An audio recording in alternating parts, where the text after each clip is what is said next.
तो दोस्तों आज हम फिर से आपके लिए लेकर आए हैं देश दुनिया की तमाम ताजा बड़ी खबरें। सबसे पहली बड़ी खबर में आपको बताएंगे दोस्तों कि अयोध्या में राम मंदिर के उद्घाटन के बीच असदुद्दीन ओवैसी ने बाबरी मस्जिद तोड़ने का बीजेपी पर लगाया आरोप। कहा बीजेपी के इशारे पर तोड़ी गई हमारी मस्जिद, मुसलमान करें अपनी मस्जिदों की रक्षा वरना सरकार ऐसे ही तोड़वाएगी भारत में मस्जिदें।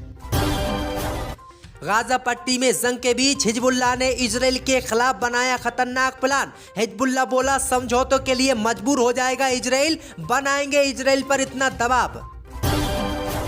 राम मंदिर के पक्ष में और बाबर औरंगजेब के खिलाफ कुछ न बोलने पर बीजेपी नेता को मिली धमकी। कहा इनके खिलाफ बोले तो कर देंगे आपकी हत्या। उत्तर प्रदेश के मशहूर शायर मुनव्वर राणा का लखनऊ के पीजीआई अस्पताल में हुआ निधन। 71 साल की उम्र में ली अंतिम सांस।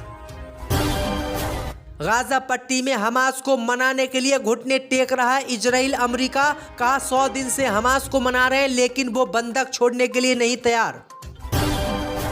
बाबरी मस्जिद का केस लड़ने वाले इकबाल अंसारी ने मोदी सरकार से कर दी बड़ी मांग। कहा बाबरी मस्जिद की जगह ना बने मंदिर, मस्जिद की जगह पर सरकार करवाए खेती।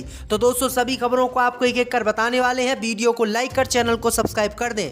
इसी बीच पर तो दोस्तों अगली खबर की ओर तो बाबरी मस्जिद को लेकर असदुद्दीन ओवैसी ने मोदी सरकार पर फिर से बोला हमला। कहा हमारी मस्जिदें गिरवा रही है बीजेपी सरकार। दोस्तों आपको बता दें कि राम मंदिर के उद्घाटन को लेकर असदुद्दीन ओवैसी ने एक बार फिर से मोदी सरकार पर हमला बोला है।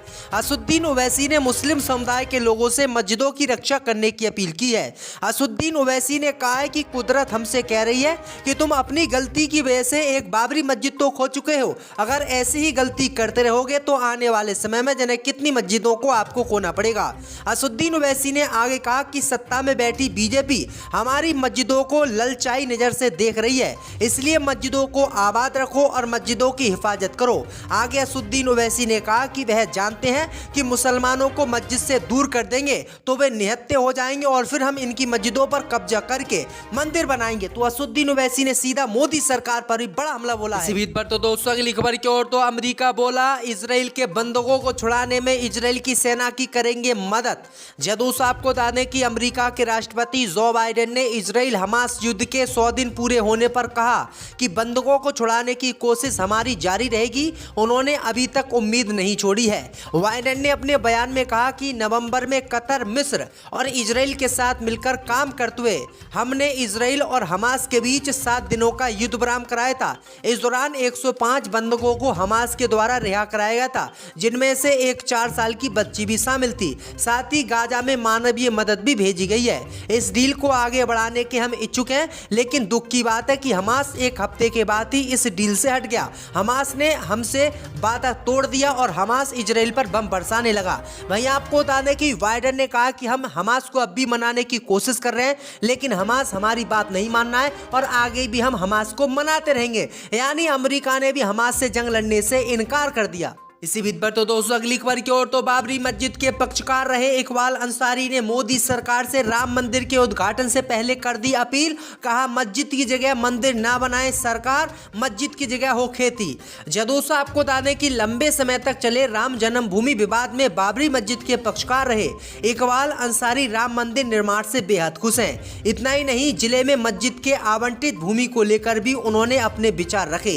इसी बीच खबर सामने निकल कर आई दोस्तों कि बाबरी मस्जिद के पक्षकार रहे इकबाल अंसारी ने बाबरी मस्जिद की जमीन को लेकर बड़ा बयान दिया है। इकबाल अंसारी ने कहा है कि राम जन्मभूमि के अंदर आई बाबरी मस्जिद पर मंदिर नहीं बनना चाहिए। उन्होंने मोदी सरकार से अपील की है कि जो बाबरी मस्जिद की जमीन थी जिस पर बाबरी मस्जिद बनी हुई थी उसको तोड़ दिया गया और उस मस्जिद की जगह पर मंदिर नहीं बने, मस्जिद की जगह पर जो है खेती किसानी मोदी सरकार मंदिर के लिए करवाए। तो देखते हैं मोदी सरकार उनकी बात मानती है या फिर नहीं। इसी बीच पर तो दोस्तों अगली खबर की ओर तो राजद विधायक फतेह बहादुर सिंह ने राम मंदिर का विरोध करते हुए पत्थर में प्राण डालने का किया दावा। दोस्तों आपको बता दें दोस्तों कि 22 जनवरी को अयोध्या में राम मंदिर का उद्घाटन होने वाला है और इसकी तैयारियां जोरों पर चल रही है। इस बीच आपको बता दें कि राजद विधायक फतेह बहादुर सिंह ने एक विवादित बयान दे दिया है। दरअसल आपको बता दें कि विधायक ने राम मंदिर की प्राण प्रतिष्ठा को लेकर न केवल बीजेपी को घोरने की कोशिश की बल्कि विवादित बयान भी दे डाला। दरअसल आपको बता दें कि राजद के कार्यकर्ता संवाद सम्मेलन में शिरकत करने जमुई पहुंचे विधायक फतेह बहादुर सिंह ने कहा कि बाबरी मस्जिद को ध्वस्त किए जाने के बाद अयोध्या में राम मंदिर का अवशेष मिला ही नहीं, इस बात की पुष्टि सुप्रीम कोर्ट भी करती है। उन्होंने कहा कि बाबरी मस्जिद ध्वस्त होने के बाद अयोध्या में हुई खुदाई में सम्राट अशोक और गौतम बुद्ध के काल के अवशेष मिले, न कि रामायण काल के अवशेष मिले।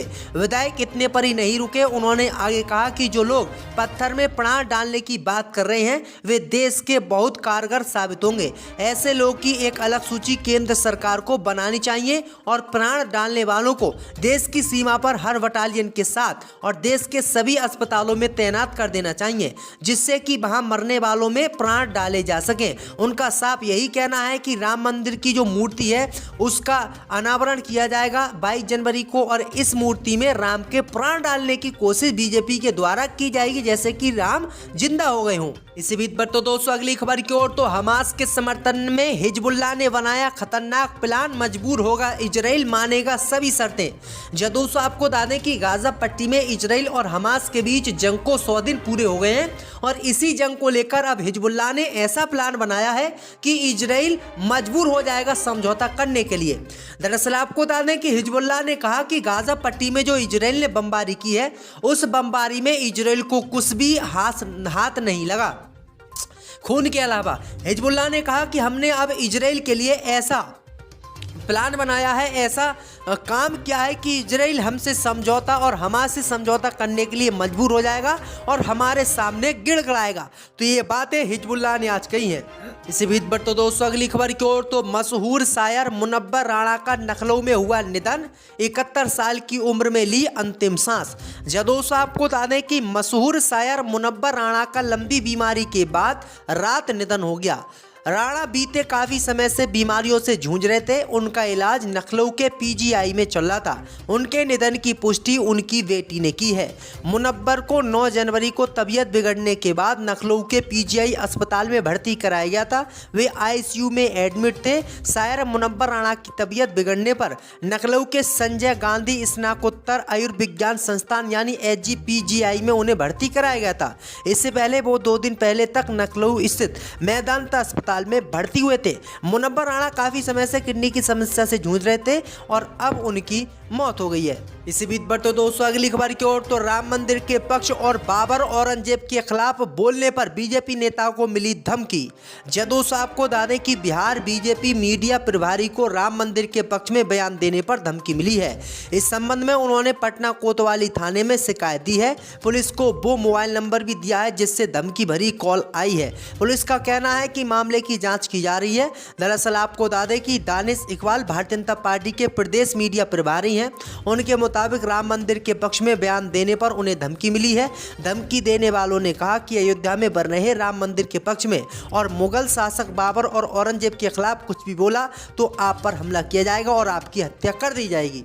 इसी बीच पर तो दोस्तों अगली खबर की ओर, तो गाजा पट्टी में 20 लाख गाजावासी भूखे सो रहे हैं। विमान से खाना गिराने की सरकार ने की तैयारी। दोस्तों आपको बता दें कि इजराइल और हमास के बीच जो जंग चल रही है, इसी जंग में अब 22 लाख गाजाबाजी भूखे सो रहे हैं। खबर सामने निकल कर आई दोस्तों कि 500 ट्रक राहत सामग्री की जरूरत पड़ी थी, लेकिन अब तक रोज 120 ट्रक ही जो है गाजा पट्टी को पहुंच पा रहे हैं। गाजा के 23 लाख लोगों में से 22 लाख लोगों को भोजन की कमी का सामना करना पड़ रहा है और ये लोग बिना खाना खाए हुए भूखे सो रहे हैं। क्यों? अब खबर सामने ये भी आ रही है दोस्तों कि विमान से अमेरिका की सरकार खाना गिरा सकती है, क्योंकि खाना सब लोगों के पास नहीं पहुँच रहा है। क्योंकि आपको बता दें दोस्तों कि गाजा पट्टी में खाने के साथ साथ इजराइल की सेना बम भी गिराती है, जिससे इन बेगुनाह फिलिस्तीनियों की मौत हो रही है।